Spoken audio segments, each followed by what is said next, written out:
Hello everyone, welcome back to Gonch's Menagerie. I am Gonch. So this is just a hobby update. I finally got around to getting some stuff based and rims painted and calling it done in my cabinet.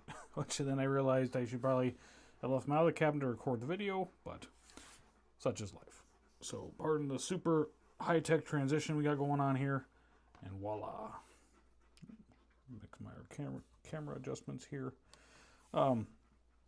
So for June, my hobby goal was to complete the last 6 of the civilians for the Guards of Traitors Toll box set. And I was able to get most of the way done. I did not get them based like I planned on, but life got in the way. But I did end up getting them based shortly into July, and they are now done. Also, surprise motivation came in to finish up a couple other models I had sitting around the table, which were a RPG mini. This little guy here, which we'll start off with him. I tried something different with beard. Darren shared a recipe for red hair, and I didn't have the exact paints to try it out on, but I tried to get close to it, and I think it turned out alright, Darren. I think. I don't know. I like ginger beards. Well, I like ginger hair, but that's a different story. And I did try to do a freehand that ram skull, which from far enough away should pull off all right. But he's just a little RPG mini. And then for my continuing D&D core classes project, I got this statuette of this cleric done. So I only have a few more left now, and I forgot he's a lot bigger. I particularly like the effect I tried on the spell book. I mean, again, it's not super magical looking, but I think it looks magical enough for people who are going to actually see it to go, okay, that's a little bit different. So, yeah. Hobby-wise, it's been kind of a slow patch, but a fast patch at the same time. Our July challenge, because life is getting in the way for everyone, it seems like, it's summer in the States, or it's summer up in the Northern Hemisphere. And in the States, we had our 4th of July holiday and people got busy lives and everything else. So our July challenge in the community is just to paint one hobby thing you're proud of. And, try to, or paint or do one hobby thing you enjoy creative-wise. So that's what's going on with that. I did go for a lot more vibrant colors, as Guards of Traitors Toll is set in a fantasy setting. My usual palette's a lot more muted and realistic looking, but I'm like, well, I'll give it a shot. I can just paint something a little bit different this time, because I want them to stand out and they are civilians in a town, and it's a trading town. They're going to have more access to better resources and such. I really like this guy. I don't know why I don't know why I chose these when I was sticking them together. I'm like, yeah, I don't know. There's something about that, the puppet and the pipe.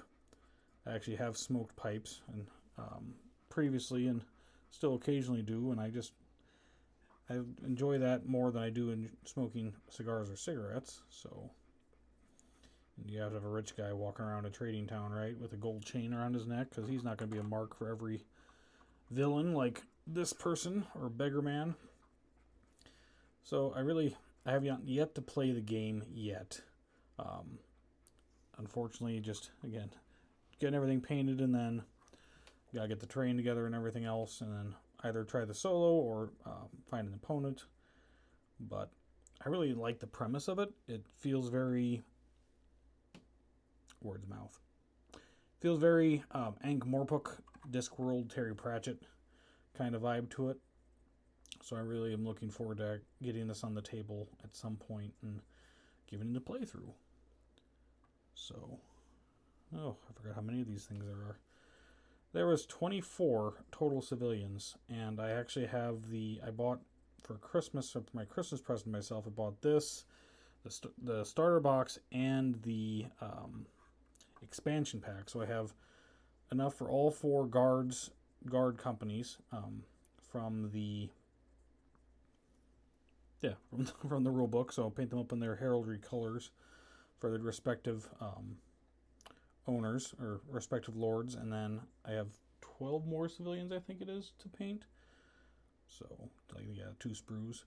So I kind of tried to do a scar on him. I don't know if it turned out as good as I thought it was, but I don't know. Try something different. Gotta try something different every now and then. Really love the kits. There's a lot of extra detail, and there's so many options to choose from with Wargames Atlantic. They are fast becoming one of my favorite companies to get stuff from. And then the raven-haired beauty with a book in one hand and a coin in the other to buy something else. This was kind of challenging because you couldn't sit down and really batch paint everything. It was kind of like whatever took your fancy that night, that's what we were going to paint. So that was kind of interesting to do that way.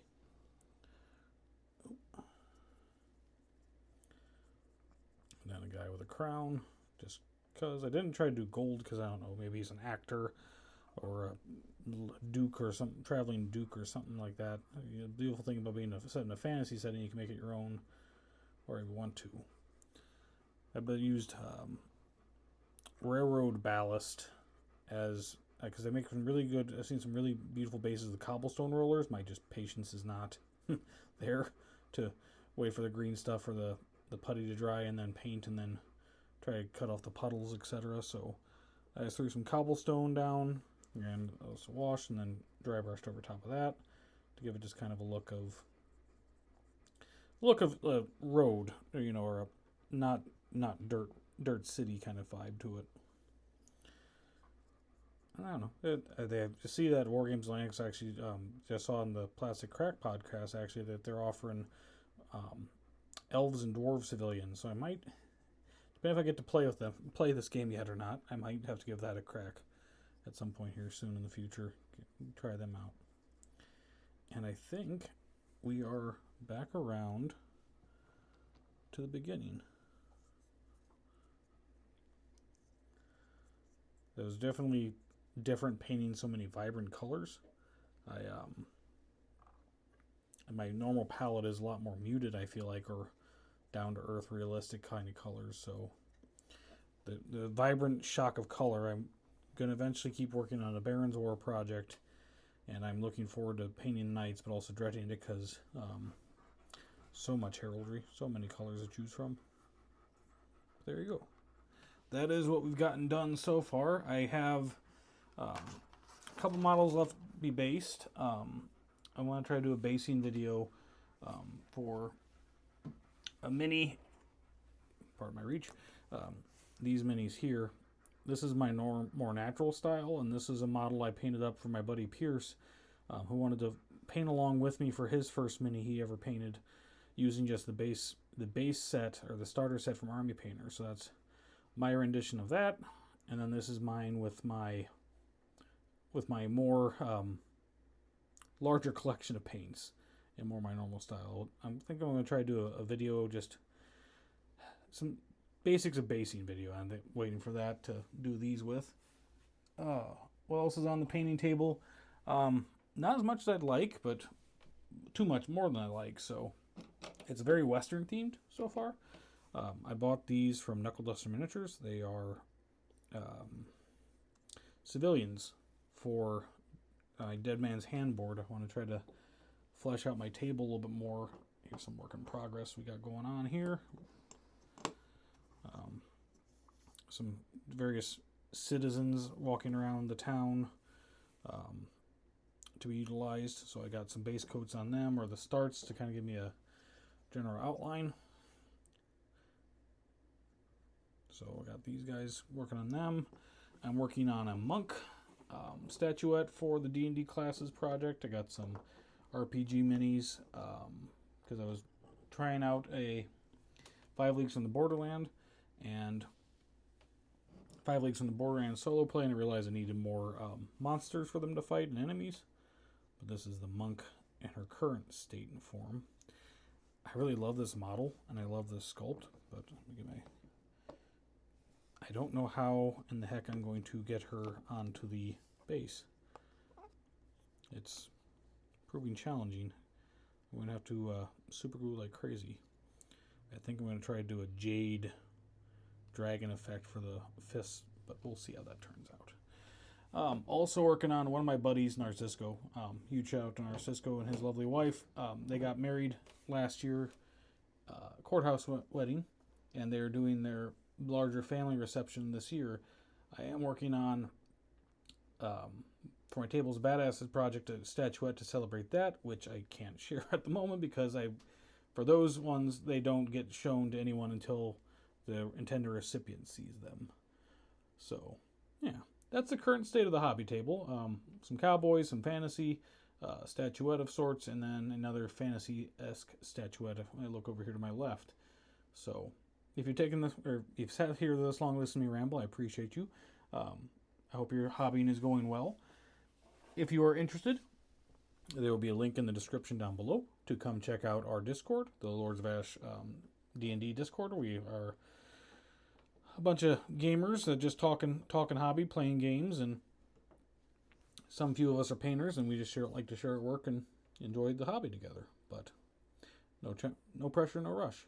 Anyway, I hope you all are doing well, and we'll catch you next time. And until then, may your dice roll well and your paint flow smoothly. Thank you.